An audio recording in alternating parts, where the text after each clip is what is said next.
Les matins de France Culture. Guillaume Erner. Marguerite Caton, bonjour. Bonjour Guillaume et bonjour à tous. Avec un nom ce matin, Pavel Dourov. Eh oui, Pavel Dourov, le russo-émirati franco-christophien, fondateur et patron de Telegram, un service de messagerie instantanée.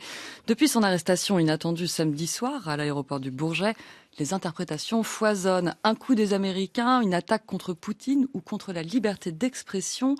Pour y voir plus clair, nous sommes en compagnie de Christophe Bigot. Bonjour. Bonjour. Vous êtes avocat au barreau de Paris, spécialisé en droit des médias. Merci d'être venu nous dire peut-être pour commencer quelques mots de l'arrestation elle-même. Dans quel cadre cette décision a-t-elle été prise? Qui en est responsable? Peut-on soupçonner une ingérence politique malgré les dénégations de l'Élysée? Alors, c'est toujours très délicat de commenter une affaire en cours. Pour laquelle il y a le secret de l'instruction et pour laquelle les faits sont très peu connus. Ce qu'on sait, c'est que au regard du communiqué du parquet, c'est d'abord une enquête qui est menée par un juge d'instruction, donc une autorité judiciaire indépendante. Ce qu'on sait aussi, c'est que la procédure a démarré d'initiative de la part du parquet, ce qui veut dire qu'il n'y a pas de plainte en principe à l'origine de cette affaire. Et enfin, le troisième point, c'est qu'il y a un certain nombre de qualifications pénales qui sont mentionnées. Il y en a beaucoup. Hein. On peut peut-être les classifier en plusieurs parties. Vous voulez dire les 12 chefs d'accusation? Les 12 chefs d'accusation. On reproche à Pavel Dourov. Voilà, qui ont été mentionnés par le parquet dans un communiqué de presse. Il y a des chefs d'accusation qui concernent l'administration d'une plateforme, des chefs d'accusation qui concernent la cryptologie. Et puis, il y a toute une série de chefs d'accusation qui sont des chefs d'accusation de droit commun. C'est de la cybercriminalité, complicité de trafic de stupéfiants, complicité d'apologie de terrorisme, complicité de détention d'images pédopornographiques ou d'escroquerie. Voilà ce qu'on peut dire à ce stade. Alors, vous nous dites plusieurs choses. En ce qui concerne l'indépendance, c'est donc le juge d'instruction qui a envoyé les policiers à l'aéroport du Bourget. Il n'y a pas lieu d'avoir de soupçons. Le cadre de l'affaire, c'est donc le droit pénal français. Oui. Et là, il y a cette accusation donc très particulière, vous l'avez dit, de complicité. J'imagine que le patron de la Poste, quand j'envoie une lettre avec des menaces de mort à Guillaume Erner, n'est pas forcément... Non, mais il n'est pas forcément responsable pénalement de l'envoi des lettres. Comment comprendre cette accusation de complicité? C'est très actif. Voilà. Il y a deux choses importantes. D'abord, quand on héberge des données, on n'est pas responsable immédiatement. On est responsable simplement si on a été informé de la commission d'une infraction et qu'on n'a pas donné suite à cette information. Ça, c'est la première chose. Et la deuxième chose, c'est que le délit de complicité, qui est l'objet de la plupart des qualifications, suppose des faits personnels. C'est un triptyque. Il faut avoir commis des faits qui sont personnels, positifs et conscients. Voilà, donc tout ça, ce sont des éléments que vérifient actuellement les enquêteurs, parce que s'il n'y a pas de fait personnel commis par l'intéressé, il n'est pas du tout évident que la répression pénale puisse s'appliquer à sa personne.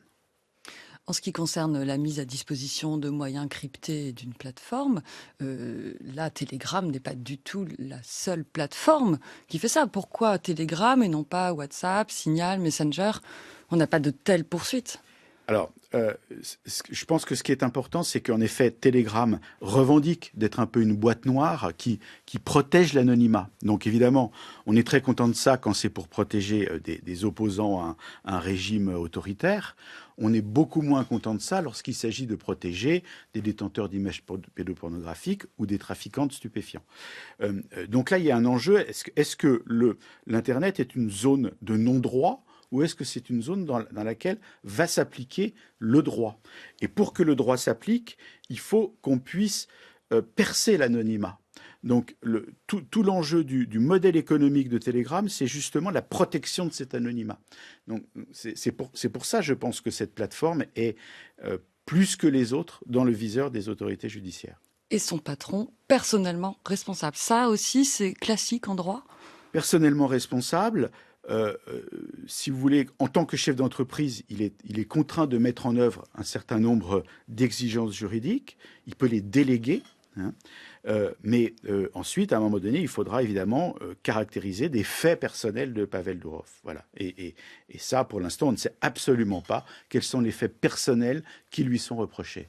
Est-ce que vous diriez, Christophe Bigot, que comme Telegram n'est pas soumis aux exigences des très grandes plateformes dans le règlement européen du Digital Services Act, le juge français a pris un biais, le biais pénal, pour faire une régulation un peu forcée? Non, je dirais pas ça. Le juge français, il applique le droit pénal à toutes les plateformes, les petites comme les grandes. Voilà. Simplement, il y a une autre couche d'exigence qui peut se cumuler avec le droit pénal, qui est une couche d'exigence européenne mise en œuvre par l'Union européenne pour les très grandes plateformes. Mais c'est indépendant. Le juge pénal est saisi d'un trafic de stupéfiants. Il envisage éventuellement des faits de complicité. Il va interroger les personnes qui sont mises en cause. Et si Pavel Durov a pu commettre des faits, il va l'interroger comme n'importe quelle autre personne.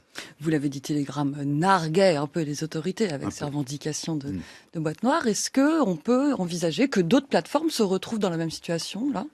Oui, pourquoi pas, hein, pourquoi pas. Simplement, c'est vrai qu'à ma connaissance, les autres plateformes sont moins sur cette revendication de protéger l'anonymat, hein, même si elles protègent toutes, dans une certaine mesure, cet anonymat. Mais on peut tout à fait imaginer que d'autres plateformes puissent faire l'objet de procédures. Il n'y a pas de difficulté à ça. On a en effet maintenant du trafic de stupéfiants qui se développe sur Instagram, sur WhatsApp, etc. Bon, il faut voir comment ces plateformes luttent contre ce phénomène. Un dernier mot, Christophe Bigot, sur les suites à attendre. Ce soir, la garde à vue de Pavel Durov prendra fin. Qu'est-ce qui va se passer? Alors, on peut évidemment faire un certain nombre d'hypothèses. Garde à vue ne veut pas dire culpabilité, bien évidemment. À la fin de la garde à vue, il peut être remis en liberté sans aucune charge. Ça, c'est la première hypothèse, quand même, qui est importante à poser. La seconde, c'est qu'il peut être ensuite présenté à un juge d'instruction qui va décider ou pas de le mettre en examen sur un certain nombre de qualifications. C'est une information contre personne non dénommée, hein, nous dit le parquet. Donc, c'est un certain nombre de qualifications pénales. Et dans ce cadre-là, si jamais le juge d'instruction estimait qu'il devait, le cas échéant, être mis en détention provisoire ou faire l'objet d'un contrôle judiciaire, ce serait encore une couche supplémentaire. Je rappelle que la détention provisoire, après, c'est le juge des libertés qui la décide. Merci beaucoup, Christophe Bigot, de toutes vos explications précieuses. Merci beaucoup, Marguerite Caton.